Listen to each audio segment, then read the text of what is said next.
Hello my friends and welcome back to the Brightworks and another match of Beyond All Reason. Today we're going to be taking a look at a game that was played on flats and forests. This is one of those timeless maps, one of those maps that's just always fun to go back to and play around on just because of how interesting it is to play. Now, spawning over here on the western side, representing the red team is an Armada commander, goes by the name of Aeon Spy. All the way across the line on the fronts, it's going to be Cage Coat, playing as well as an Armada commander, going to be going into some of those vehicle shenanigans. Aeon Spy versus Cage Coat. One of the things I love about this map is the fact that we have a whole bunch of trees all over the place. It means you can get those rezz bots out and you can start reclaiming those super quickly. It means you essentially can rely on just using those rezz bots as essentially your early game energy economy. You don't need all too much more than that. It means that you can expand quite a lot quicker here. Indeed, you can see multiple of these commanders going for their 4 metal extractors before going into their labs here. It will eventually be vehicle... actually a little bit of a change over here for the red commander. Aeon Spy deciding not to go into the vehicle bay here. Unless we're going to go into both? There's no way, right? You can't afford both labs right off rip here. I suppose you could if you just pumped out both these labs. You'd be able to get them up in time, but... No, yeah, Aeon Spy is letting that decay. Okay, so we're going to decay the lab and reclaim it eventually here. All is well. I think the bots make a lot of sense. Despite the vehicles having obviously a huge advantage in the big flat open areas on this map, the bots do have that advantage of building those rezz bots, which obviously are going to provide so much energy, it's really difficult to pass up. Now, deceptively, wind speed is actually quite low on this map. 4 to 12 for the wind speed means that pretty much every single time you're gonna want to go for anything other than wind turbines. It's not, even at its highest value, it's not particularly phenomenal. Building big wind turbine fields, the only advantage you have is the fact that you have so much room to do so. But other than specifically that fact, yeah, wind turbine's not really going to be ideal here. We do have a couple of rovers patrolling around over here looking for enemies. One of the tricky things about this map is that it's just gigantonormous.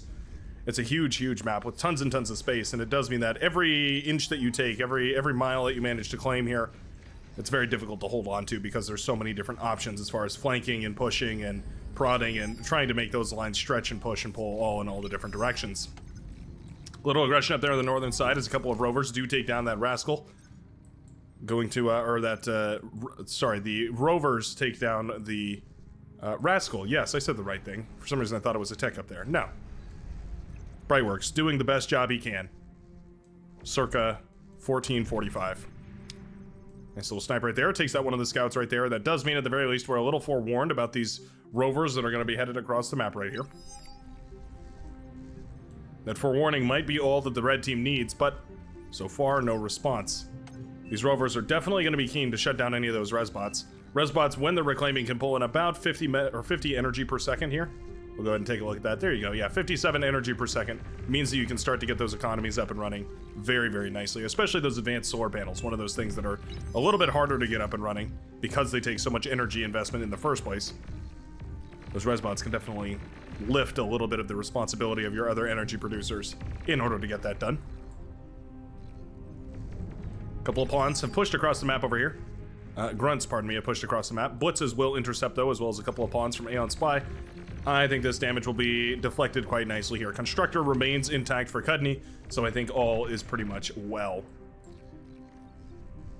To watch the debris fly right there as one of those little rover trucks, one of those little rascal trucks does get obliterated by some of the grunt fire over here. These rovers were never shut down. Okay, nice little bit of aggression over here. Rovers do actually manage to get a fabulous scout, and they're already into the backline here. We have a single LLT, but it doesn't really protect any of these metal extractors or wind turbines. Units are going to come up immediately. Yeah, there go those pesky little rovers in the backline, blasting away some metal extractors. They snipe the mechs, and they also snipe the wind turbines. I would say all that damage probably justifies, yeah, well worth sending those across the map here. It's actually difficult to not get efficient value for your units, now that I think about it. The rovers and the rascals particularly, as well as the ticks. They do so much damage, they effectively have to be killed for free in order to not get any value whatsoever. Oh, Janus missiles, they have a little bit of heat seeking, just enough in order to shut those down. Nice little deflection right there. Love the aggression from the blue team. Definitely feels like the blue team is on top of it as far as the aggression goes. They're sending units across the map, they're making sure to micro them, they're keeping the pressure high on the other side of the map, making sure that the red team has to address their units going over. That always gets me a lot of confidence whenever I'm thinking about who is in the hot seat here, who has the advantage.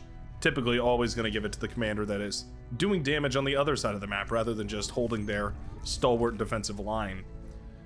Big blitz wall up here, going to be going up against some blitzes over here. When you spread your blitzes into a big line like this, it leaves open the possibility for punch through opportunities, building up enough forces to punch through the line right there, and then you have essentially a really good concave, because both of the forces are going to be coming in like this and like this. Fighting your little ball of forces means you actually end up having a miniature concave on either side right there. Makes it quite powerful. We've seen a lot of pushes that end up doing themselves in like that just because they are a lot of defensive lines rather that end up being brought down because of that sort of a play. Difficult to make that call though when exactly you have enough forces to do that. Yeah, these grunts want this constructor badly, and it's understandable why. The constructor is essentially single-handedly responsible, well, I guess alongside the commander here, for the economic growth of the orange commander here. Shutting it down would be fabulous, but not will be the case, as enough of those blitzes were pulled in order to shuttle that down. Now, some more blitzes are counterattacking over here. They take out one of the mexes. One mech's probably not efficient enough, though. If we could snipe all three of these, 1, 2, 3 of these mexes right here, probably going to be well worth it. They will get one of them, at the very least. This could certainly kill that constructor. Blitzes are here, though. Yeah, the defensive blitzes as well as the medium tanks will keep this alive once more with just a sliver of health remaining. Definitely well worth it. Meanwhile, blitz aggression over here from the blue commander. Cage sending a couple of those pesky vehicles, those machine gun vehicles across the map here and shutting down a whole bunch of those solar panels for the pink commander. Managed to take out some mexes along the way here as well. We've got a path of destruction over here. Closing up those lines should be top priority right here for the red team. Losing ground left, right, and center. Definitely going to come back to cost them quite a lot. Radkinson trying to build forward right here, but Cavalier 870 on top of it. Ready to shut down that encroaching Armada commander. Janus, though, going to be more than enough to scare back that commander. Gotta be careful, though. Yeah, the blitzes jump on top of it. They'll fire once more. Does a lot of damage, but doesn't kill the blitz, and that will mean that this Janus is forfeit. A little bit of friendly fire right there. Always nice. No power on the LLTs. Oh, that's tremendous. Blitzers are now going to have the opportunity to take down this static defense, exposing the rear of Cavalier. Going to mean that that commander is extremely vulnerable to flanking. Yep. Blitzes moving by on a run here. The Radkinson blitzes, that is. The tan blitzes. Love to see that. Yeah, they managed to snipe 2 more of those metal extractors. This is starting to hurt really bad here for the powder blue commander. If there's a unit that can bring it back, it's going to be the Janus, and we do have 2 of them, 1 of them, out on the front line now. 0 of them out on the front line now. Things are not looking good on the southern side right here. I can almost see in my prescient visions a swing of the map through the southern side right here. Northern side looking a whole hell of a lot better for the blue team. We did snipe the yellow commander up here while I was paying attention down south. Losing that yellow commander means a whole bunch of metal is going to be going back to the blue economy. However, all that blue economy is up on the northern side right here, so no reinforcements are going to be headed down south right now. More and more Januses are coming out and onto the front lines right here for the southern player here, Cavalier, but as for right now, the forces are mounting for both Cudney as well as Radkinson.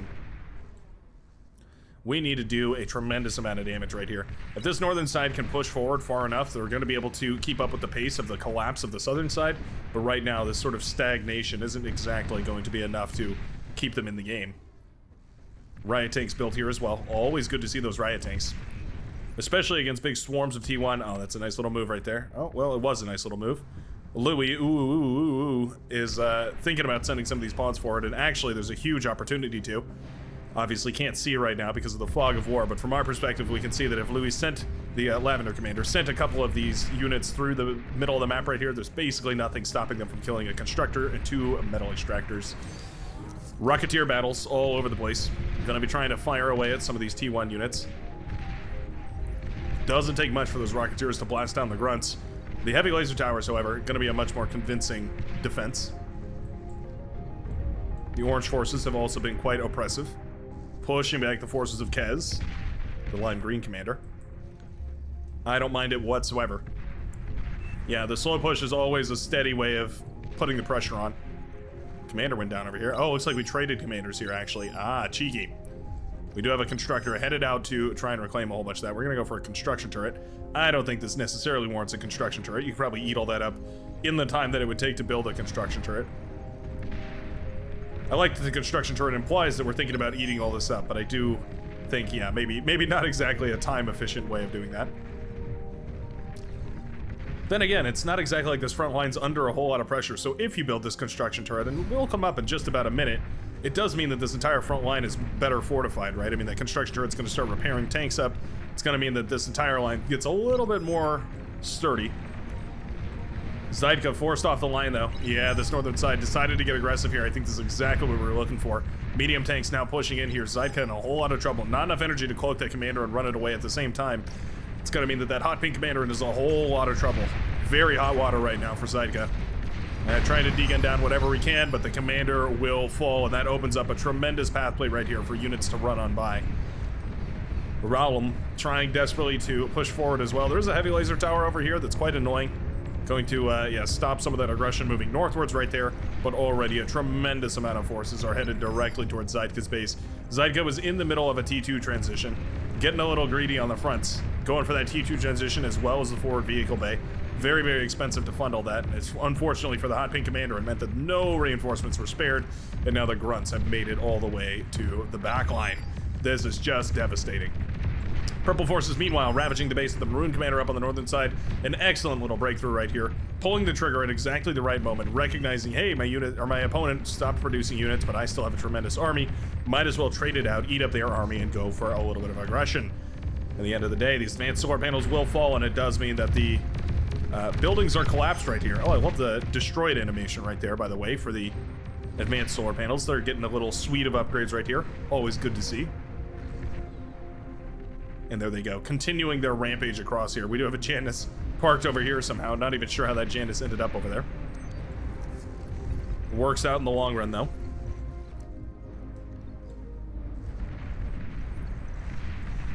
All right. Aggression on the southern side. It's going to be critical. If we can break this side and sweep across, we can shut off most of the unit production here. But if we don't, already the middle of the map has suffered extreme damage. The red team definitely on the clock here. The northern side looking a little less convincing, although we are up to T2. Multiple battles being waged. Kierkegaard, the cyan green or cyan blue commander, going to be trying to hold the line. There's a gunslinger out here, so that's quite nice. At the very least, going to be contributing some heavy firepower.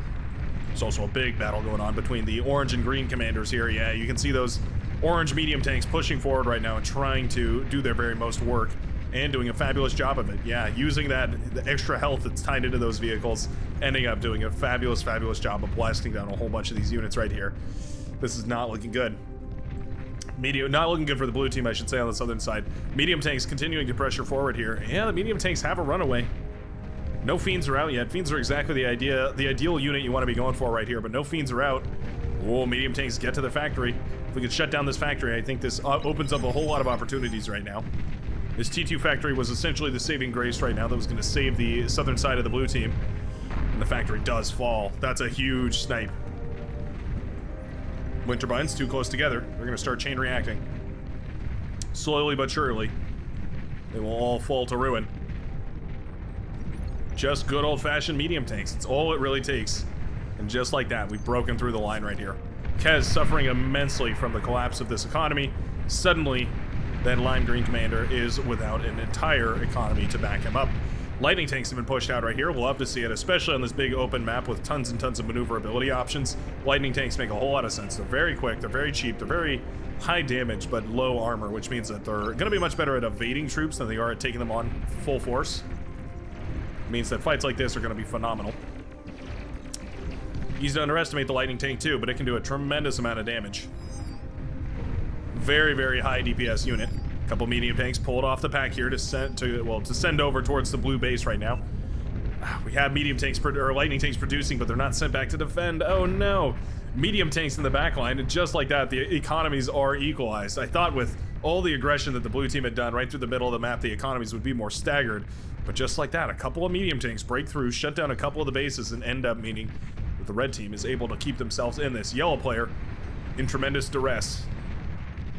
Medium tanks about to shut down the T2 vehicle bay, marking the victory over the northern side right here. And indeed, just as predicted, we do have ourselves a little bit of a yin-yang match. I'm always a big fan. I think they put the heat on. Medium tank having a field day, blasting away at all the wind turbines back here. A little bit silly. Lightning tanks also blasting away at the Powder Pink commander's base. Sanchez. Medium tank's not quite done yet, though. Yeah, heavy laser tower is thrown up right here, but not exactly ideal. I think in this situation you go for the lightning turret. I feel like the lightning turret might be a little bit more practically useful. It's a little bit cheaper, a little easier to throw up, a little more sturdy. All around, I think probably just a slightly better unit in this case. Advanced solar panels are falling, though. Each one of those that falls significantly reduces the energy available right here for the Maroon Commander. Means that there's no more tank production. All of this economy was hidden in the backline, which made it great for not being destroyed if the base was run by. But now that the units are in the backline, this makes it a tremendous issue for the blue team to deal with, or for the red team to deal with, pardon me. We do have more and more lightning tanks coming up here. All they have to do is shut down this production on the northern side. Big T2 army marching forward right now. It's a bunch of Hounds that are pushing forward.